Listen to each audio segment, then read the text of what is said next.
पुत्र, आशा करता हूं कि तुम अब मुझसे क्रोधित नहीं। काम क्रोध मद लोभ की जौलों मन में खान, तौलों पंडित मूर्खों, तुलसी एक समान। जो काम, क्रोध, लोभ और अहंकार को अपने मन मस्तिष्क पर हावी होने देते हैं, वो ज्ञानी पंडित होकर भी मूर्ख ही कहलाते हैं। काका जी, मुझे आशीष दीजिए कि मैं अपने जीवन के उद्देश्य में सफलता प्राप्त कर सकूं। कल्याण तुम्हारा हृदय अत्यंत विशाल, क्षमाशील, तुम अवश्य अपने उद्देश्य को पाओगे।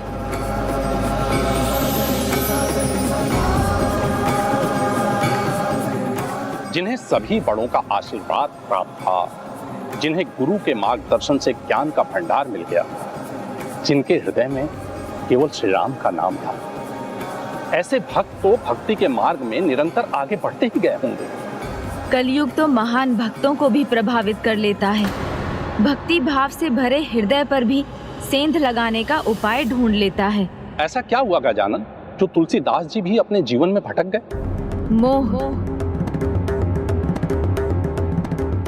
मोह, अपनी पत्नी के प्रति ऐसा मोह जो तुलसीदास जी के जीवन के उद्देश्य की पूर्ति में बाधा बनने वाला था।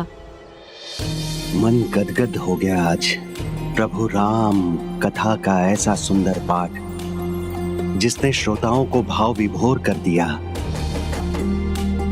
आपके शिष्य तुलसीदास ने सभी को मंत्र मुग्ध कर दिया। ऐसा लगता है प्रभु श्री राम के साक्षात दर्शन ही हो गए, जैसे हम राम कथा के भाग बन गए।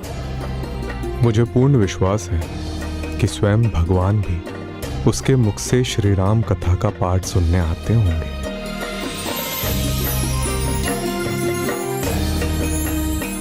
बोलो श्री राम लखन जान की जय श्री राम लखन जान की। भक्तजन, जिस प्रकार संकट मोचन हनुमान के वर्णन के बिना रामायण अधूरी है, तुलसीदास की अटल भक्ति, अपने आराध्य के प्रति ऐसी अपार निष्ठा और उसके ज्ञान की पराकाष्ठा देखकर मैं अत्यंत प्रसन्न हूँ। किंतु नियति अभी उसके ज्ञान और उसके प्रभु श्री राम के प्रति उसकी भक्ति की परीक्षा लेने वाली है।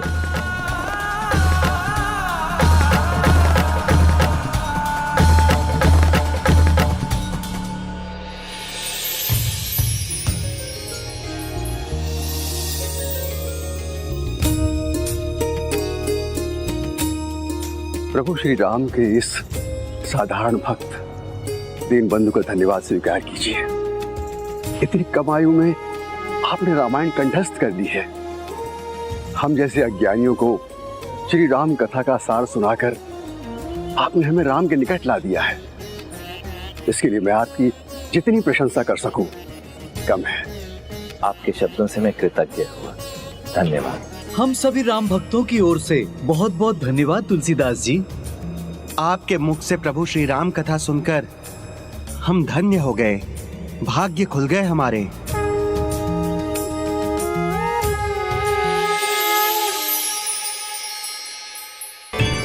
मैं पुनि निधि गुरु सन सुन कथा सो सुकर के समुझी नहीं तस बालपन तब अति रहे हूं अचे।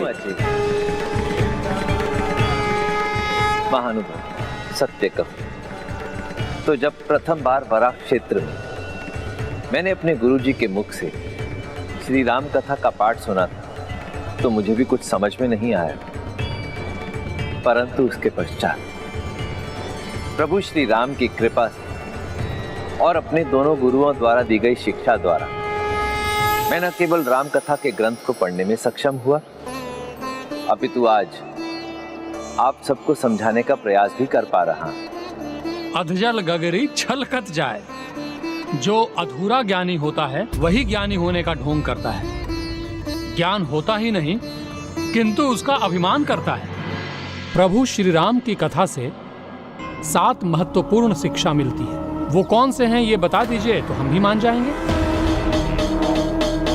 अपने शिष्य पर विश्वास रखिए नरहरिदास जी। अब उसे ऐसी अनेकों परीक्षाएं देनी होंगी। ऐसी परिस्थितियों से निपटना आना चाहिए उसे। अभिमान तो ज्ञान का शत्रु होता है। मेरे गुरुओं ने सिखाया है कि ज्ञान तो अनंत है, इसलिए यदि अभिमान करूंगा तो नया ज्ञान कहां से प्राप्त करूंगा? मैं तो कूप मंडूक बनकर रह जाऊंगा। आप तो स्वयं अत्यंत ज्ञानी प्रतीत होते हैं, इसलिए आपको मैं किसी भी प्रकार का ज्ञान देने में सक्षम नहीं हूं।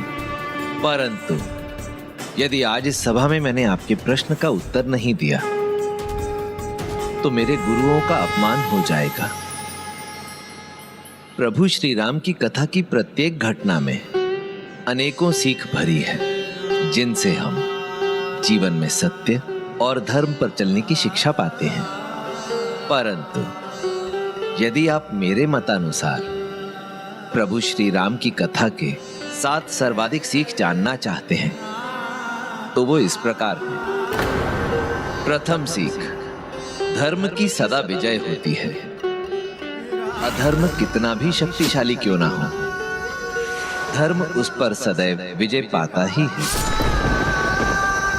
दूसरी सीख, सदैव अपने कर्तव्य पर अडिग रहते हुए अपनी मर्यादा का पालन करना।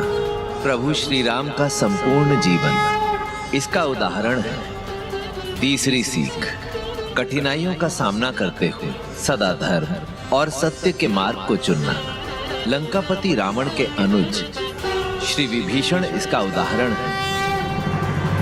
चौथी सीख, सबके साथ समानता का व्यवहार करना, जैसा प्रभु श्री राम ने शबरी के साथ किया। पांचवी सीख, संगति को लेकर है। मंथरा की संगति का दुष्प्रभाव माता कैकेयी पर कैसा पड़ा। छठी सीख, शक्ति संपन्न होते हुए भी सदैव विनयशील रहना, जैसे महाबली हनुमान। वे सर्वशक्तिमान हैं, परंतु उन्होंने सदा अपने बल का प्रयोग अपने प्रभु की आज्ञा अनुसार प्रभु कर्म में ही किया है। और 7वीं सीख, 7वीं और सबसे महत्वपूर्ण सीख, परिवार का सदा एकजुट होकर रहना, एक दूसरे का सम्मान करना, एक दूसरे के प्रति अपने सभी कर्तव्यों का पालन करना, एक दूसरे के प्रति क्षमाशील होना, जैसे प्रभु श्री राम ने अपने परिवार के साथ किया। क्योंकि यदि परिवार एक साथ रहता है तो इतनी शक्ति अर्जित करता है कि जीवन के सागर में तरंगे कितना भी भीषण ज्वार क्यों न ले आए, परिवार के जीवन की नैया को पार लगा ही देता है। एक और अत्यंत महत्वपूर्ण बात, परिवार का मुखिया मुख के समान होता है। जैसे शरीर में इतने अंग हैं, परंतु भोजन ग्रहण करने का सुख केवल मुख को प्राप्त होता है, परंतु वही मुख अपने विवेक से शरीर के सभी अंगों की देखभाल भी करता है। मुखिया मुखी सो चाहिए, खान पान कहूँ एक, पालड़ पोषई सकल अंग, तुलसी सहित विवेक। अति उत्तम, कितनी सुंदर व्याख्या दी है आपने तुलसीदास जी। इतनी कम आयु में इतना ज्ञानी होना अति दुर्लभ है। आनंद आ गया। जो परिवार की बात करता है उसका स्वयं भी तो परिवार होना चाहिए। जिसका कोई परिवार ही नहीं, जिसने कभी परिवार का अनुभव ही नहीं किया, वो परिवार का महत्व न समझ सकता है न समझा सकता है। जिसे उसके परिवार ने जन्म लेते ही उसे घर से दूर कर दिया, वो हमें परिवार का ज्ञान देने चला है। रहने दीजिए महानुभाव, कदाचित पंडित जी उचित ही कह रहे हैं। मैंने वास्तव में कभी परिवार के साथ रहने का सुख नहीं भोगा, इसलिए संभव है कि मुझे परिवार के विषय में अधिक ज्ञान नहीं।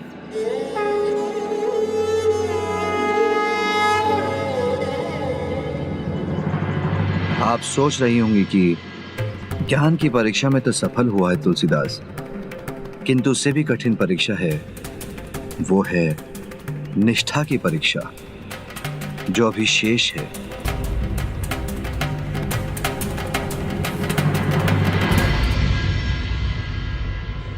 भक्ति के साथ ज्ञान, ज्ञान के साथ विनम्रता, बिना परिवार के महत्व को समझना एक योग्य व्यक्ति की निशानी है। मेरी पुत्री के लिए इससे अधिक योग्य वर कहाँ मिलेगा? यदि आपको योग्य वर दिख ही गया है तो उनके गुरु से आप अनुमति मांग ही लीजिए। संभव है आपकी मनोकामना पूर्ण हो जाए।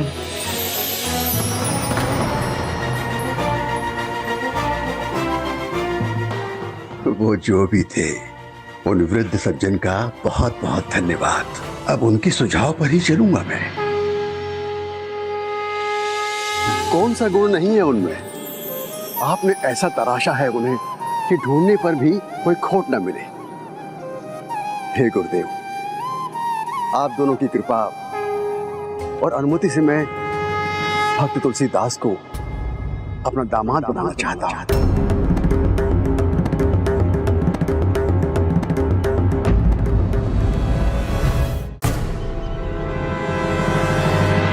मेरे विचार से इससे अच्छी बात तो हो ही नहीं सकती। ये शुभ समाचार है मित्र, फिर तुम ऐसे हैरान क्यों हो? गुरुवर, आप अपने शिष्यों से संबंधित जो भी निर्णय लेते हैं वो सदैव उनके लिए लाभकारी होते हैं। मैं ये भी जानता हूं कि मेरे विषय में आपने जो भी निर्णय लिया होगा उससे मेरा भी कल्याण ही होगा। परंतु यदि आपकी आज्ञा हो तो मैं कुछ कहना चाहता हूं। हाँ वत्स, कहो। गुरुवर, आप तो जानते हैं कि मेरे जीवन का केवल एक ही उद्देश्य है, प्रभु श्री राम को प्राप्त करना। अब यदि मैं विवाह के बंधन में बंध गया तो अपने इस उद्देश्य की पूर्ति कैसे करूंगा? सत्य कहूं गुरुवर, तो मेरा तो केवल एक ही स्वप्न है, संसार से संन्यास लेकर अपने प्रभु श्री राम की खोज में निकल जाऊं। वत्स, संन्यास आश्रम का द्वार तो गृहस्थ आश्रम के द्वार के बाद ही खुलता है। मेरे विचार से तुम्हें विवाह कर परिवार के सुख का अनुभव करना चाहिए। जो आज्ञा गुरु। उचित है, तब मैं अभी जाकर तैयारियां आरंभ करता हूं।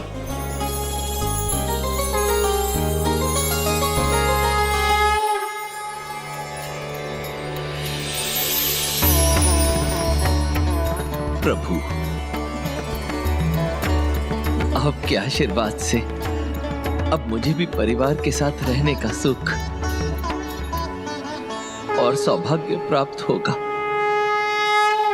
हमें चिंता है कहीं हमारा शिष्य तुलसीदास विवाह के बंधन के साथ सांसारिक मोह माया में उलझ कर ना रह जाए। नियति के आगे हम सब विवश हैं मित्रशेष।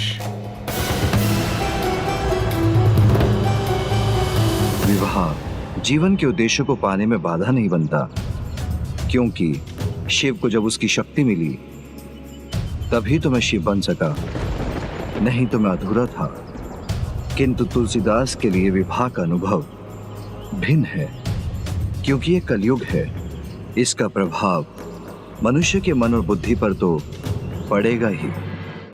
तुलसीदास जी के गुरु ही नहीं, पिता श्री प्रभु महादेव भी विचार में पड़ गए, क्योंकि कलयुग में संतुलन बनाए रखना, भावनाओं में बहकर अपने पद से नहीं भटकना अत्यंत कठिन है।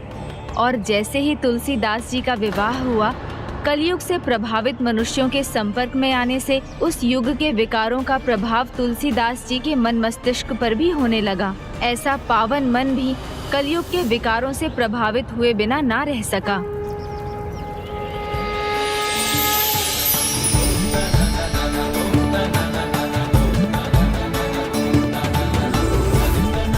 बधाई हो मित्र, सारा समय प्रणाम करने में व्यतीत कर दोगे। कि अपनी पत्नी के साथ एकांत में समय व्यतीत नहीं करोगे? मुझे पता है, अभी तक तुमने भाभी का मुख भी नहीं देखा है। चल।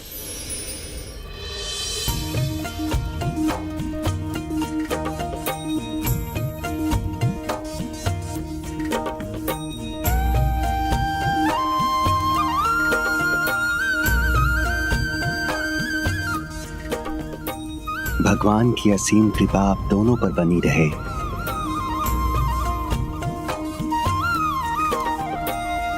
मित्र, देखा कि नहीं देखा? हमने देखा तो नहीं, पर सुना है कि भाभी बहुत सुंदर है।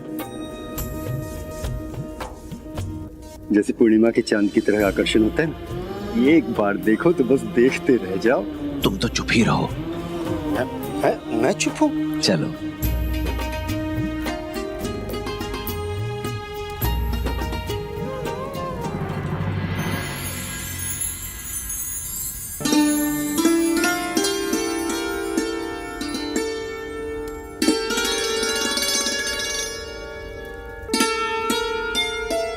तुम दोनों का सदा भला हो और जीवन में अपने उद्देश्य को पाने में तुम दोनों एक दूसरे के सहायक बनो।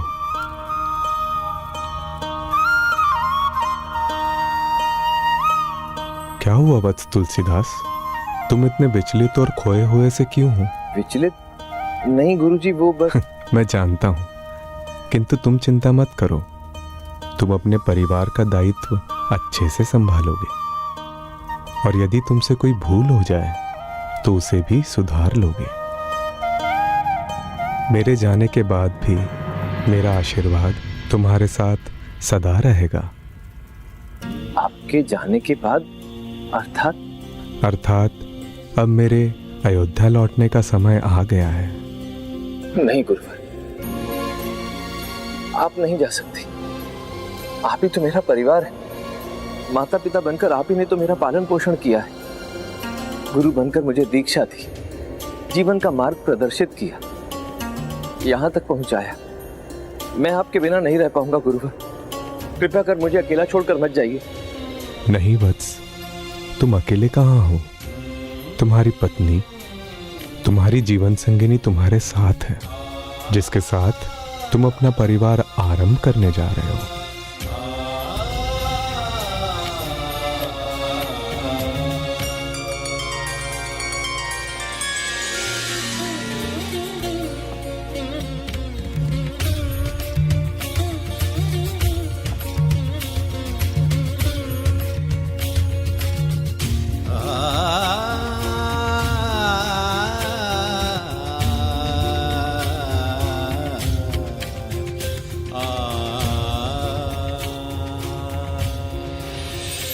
विवाह के पश्चात तुलसीदास जी ऐसा आत्मज्ञान प्राप्त करने वाले थे जिससे मोह रूपी विकार से ग्रस्त तुलसीदास जी महान संत गोस्वामी तुलसीदास बनने वाले थे।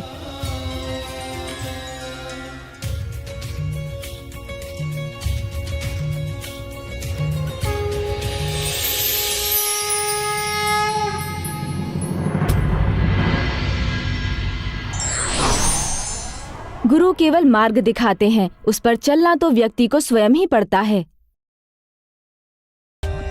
For more updates, subscribe to our channel, click the show links and enjoy watching the videos.